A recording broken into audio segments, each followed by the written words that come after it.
Hello and welcome. Yeah, we're talking about another Robin Hood annual. Deal with it, man. Okay? Deal with it. Because I had fun reading it. And I want to kind of share that with you. So this is the Robin Hood annual from God, what year was this? 2020? Yeah, it says 2020 down there. And this book is basically all action. It's a dumb action movie. And if you go into it expecting a dumb action movie, you're gonna have fun. If you go into it expecting like Watchmen or something really thoughtful, you ain't gonna have fun. So this book relies on three things: pretty good art, action, lesbians. That's it. That's all this book has. Now, if you're into like two out of three of those things, guess what? This might be the book for you. So we open up with an action sequence here. Fire Island, New York. They're being chased by these cool monsters. And this book doesn't stop. Like, they get to where they're going, they teleport through space time, and they end up in another place, and then they're immediately under attack by these things. Now, I'm going to once again say, like, I don't know a whole lot about the Robin Hood character and the 7 million story arcs involving Robin Hood, but they apparently at some point banished somebody named Sam, who had, like, Cthulhu inside of them, to an alternate universe, and now they've ended up in said alternate universe or alternate dimension or whatever plane of reality. So they're being chased by these terrifying monsters. Combat ensues. There's plenty of fighting and action. It's a pretty good time. Strangers show up. Oh, look. There's that Sam person who apparently isn't the person I thought it was or whatever. I don't know.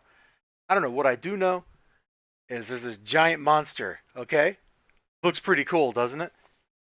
And the giant monster can turn into this lady, and she wants to get back to Earth.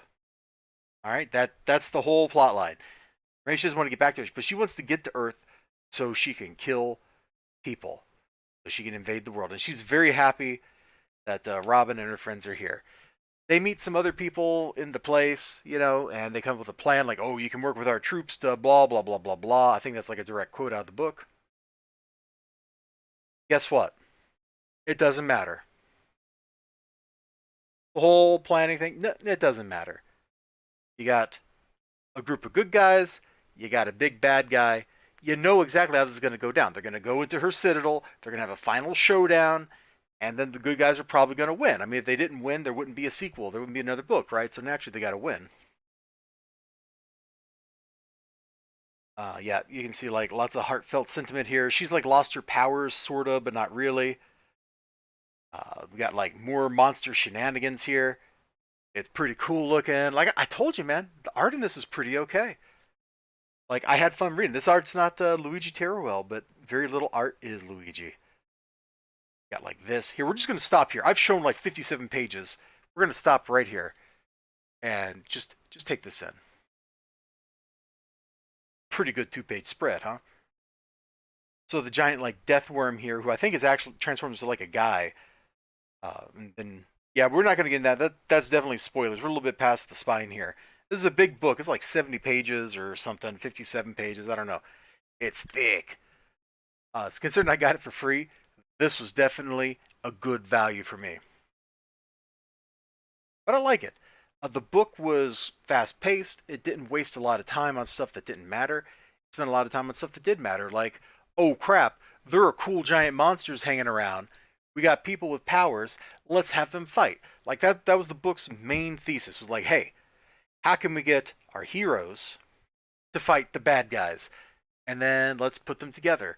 We'll have the bad guys like look intimidating when they're talking to each other. We'll have the good guys be like, oh, things are so rough. We got to come up with a clever plan. But it all comes down to cool fight stuff at the end. And this book delivered on some fun, cool fight stuff. And if that's your jam, go for it. If you want to spend a whole lot of money, you can become a Zenoscope VIP. I think it like costs you money to join that, and then you get to spend more money as a reward.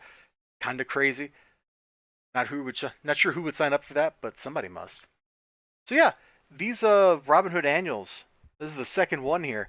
Turn out to have been quite a bit of fun. Like they're not complicated. They're just fun. And in a world full of comic books and other media that aren't having any fun at all, getting a book that actually is having fun, It's pretty fun. I'll make one other comment here before I sign off, and that is this kind of felt like I was reading uh like a Lady Death book. And maybe it's just because of the setting where they're in this like barren nightmarescape or whatever, but I kind of got a little bit of that vibe out of this book too. So, if you like Lady Death, hey, check it out.